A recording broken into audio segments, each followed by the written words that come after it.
क्या आप चाय के लिए जंग कर सकते हैं? चलें एक फर्द को छोड़ें, क्या एक मुल्क दूसरे मुल्क से चाय के लिए जंग कर सकता है? और एक भी नहीं, दो जंगें। क्या आप चाय से इतना प्यार करते हैं कि आप दूसरे शख्स को अफीम या किसी दूसरे नशे का आदी बना दें सिर्फ चाय के लिए? अगर नहीं तो दुनिया में आपसे ज़्यादा चाय के शदाई मौजूद हैं जिन्होंने ये काम सच में किए हैं। चाय पाकिस्तान और इंडिया में इतनी मशहूर है कि कुछ लोग तो इसके बगैर जीने को तैयार ही नहीं हैं। चाय पर भर कर सोशल मीडिया पर पोस्ट बनती हैं जिसमें बहुत कस्में और वादे भी शामिल होते हैं। The tea is fantastic, thank you. लेकिन चाय हमने पीना शुरू ही क्यों की? किसने हमें इसकी आदत लगाई? क्या हम हजारों सालों से चाय पीते हुए आ रहे हैं? जी नहीं। तो फिर क्यों चाय दुनिया में इतनी मकबूल है?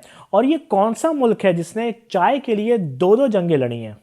Let's find out. This is Gauhar Ali Rizvi and you are on my channel.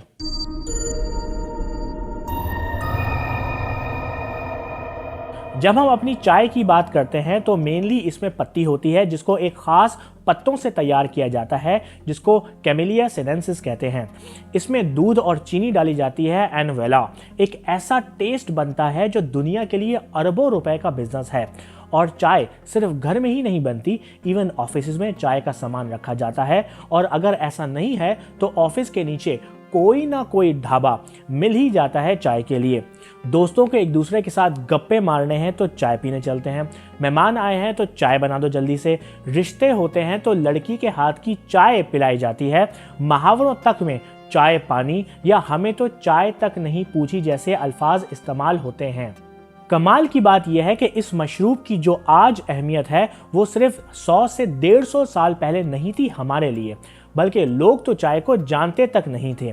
वैसे तो चाय हजारों सालों से चीन में पी जा रही थी, शुरुआत में दवाई के तौर पर, लेकिन जब चाइना में बुद्धिज़्म की शुरुआत हुई तकरीबन 5000 पहले तो चाय घर में नॉर्मल मशरूब के तौर पर इस्तेमाल होना शुरू हुई।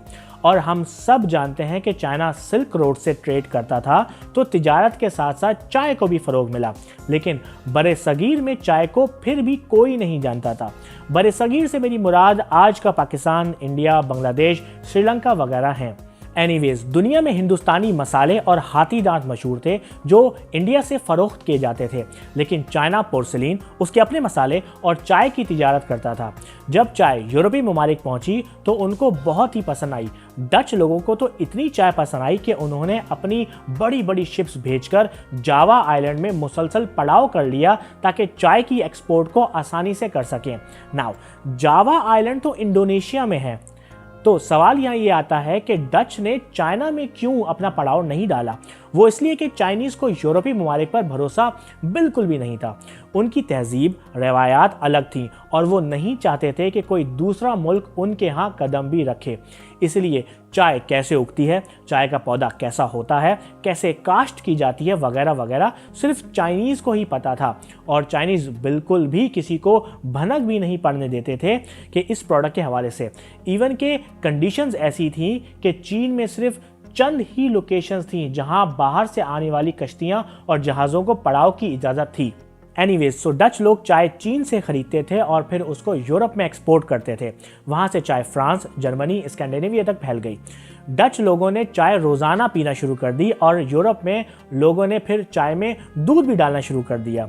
और मुझे बिल्कुल भी आइडिया नहीं है कि उन्होंने ऐसा क्यों किया, क्योंकि इससे पहले चाय सिर्फ गर्म पानी में पत्ती डालने को कहते थे। चूँकि चाय इंपोर्ट होती थी और थोड़ी मुश्किल से होती थी तो चाय मेनली सिर्फ हाई सोसाइटी का ही हिस्सा थी। अमीर लोग ही अफोर्ड कर पाते थे और चाय फाइन डाइनिंग का हिस्सा थी। 1658 में डचेस ने लंदन में चाय के इश्तिहार लगाना शुरू किए और लंदनर्स को पता लगा कि एक बहुत ही कमाल का मशरूब है जिसके मेडिकल बेनिफिट्स भी हैं। देखते देखते लंदन के हाई सोसाइटी में चाय बेइंतहा मकबूल हो गई और चाय की डिमांड हाई होने लगी।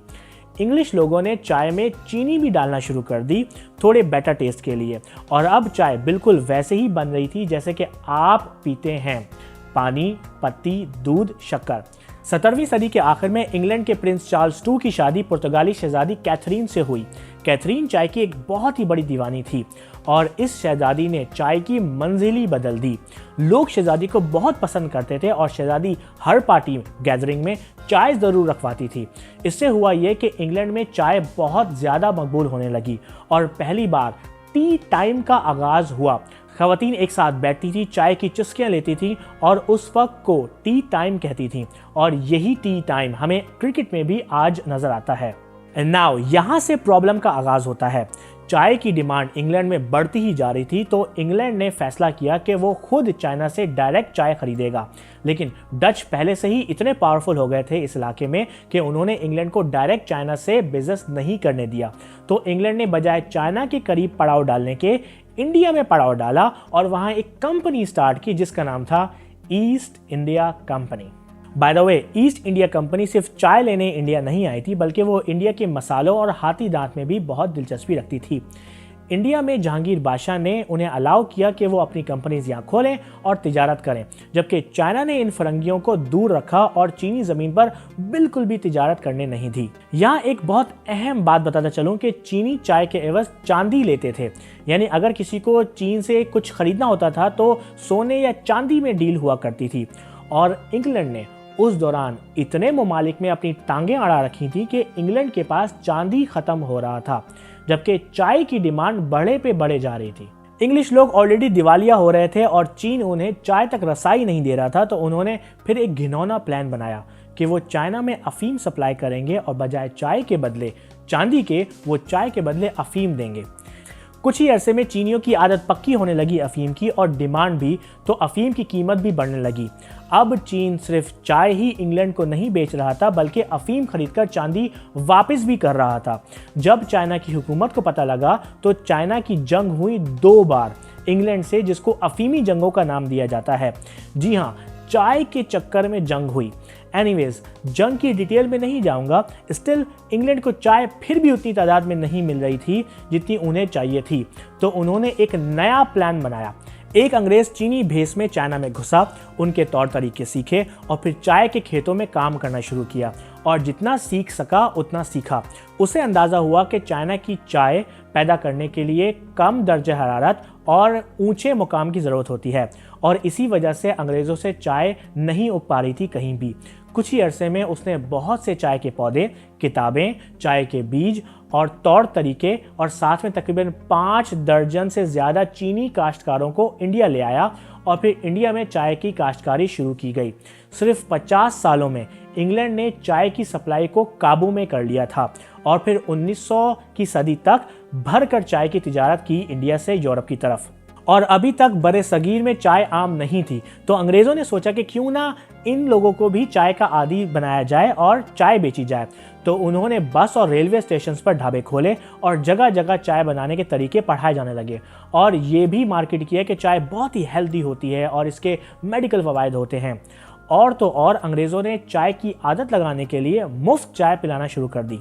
एक तो बहुत हैवी मार्केटिंग की गई कि नाश्ता चाय के बगैर मुमकिन ही नहीं है और दूसरी तरफ चाय फ्री में दी गई हिंदुस्तानियों को, जिससे हुआ ये कि लोगों में चाय पॉपुलर होना शुरू हुई। कुछ ही अरसे में लोगों ने उसी चाय में अपने मसाले मिलाना शुरू कर दिए, जैसे इलायची, दालचीनी, काली मिर्चें, अदरक वगैरह वगैरह, और सिर्फ 10 सालों में ही चाय का बिजनेस बढ़ गया। 1930 तक इंडिया में चाय बेइंतहा मकबूल हो गई और 1950 तक पूरे इंडिया में चाय बिकने लगी। टी टाइम फिर इंडिया में भी देखा गया। पूरी फैमिली एक साथ बैठकर चाय पीती, फोटोग्राफर्स चाय की प्यालियों को भी अपनी फ़ोटोज़ में शामिल करते और इवन हिंदी मूवीज़ में भी चाय को दिखाया जाने लगा, जिससे चाय वहाँ तक पहुँची जहाँ आज है। क्या आपने सोचा था कि चाय की तारीख इतनी अजीब होगी? क्या आपने ये सोचा था कि चाय यूरोप में पहले मकबूल हुई और हिंदुस्तान में बाद में? और क्या आपने सोचा था कि चाय के चक्कर में 2-2 जंगें हो जाएंगी? लेट मी नो इन कमेंट्स कि आपको मेरी वीडियो कैसी लगी। अगर आप मेरी पर्सनल लाइफ को फॉलो करना चाहते हैं तो मुझे इंस्टाग्राम पे फॉलो करें gauhar.rizvi। यूट्यूब पर मुझे जरूर सब्सक्राइब करें www.youtube.com/mychannelvideo and I will see you in the next video।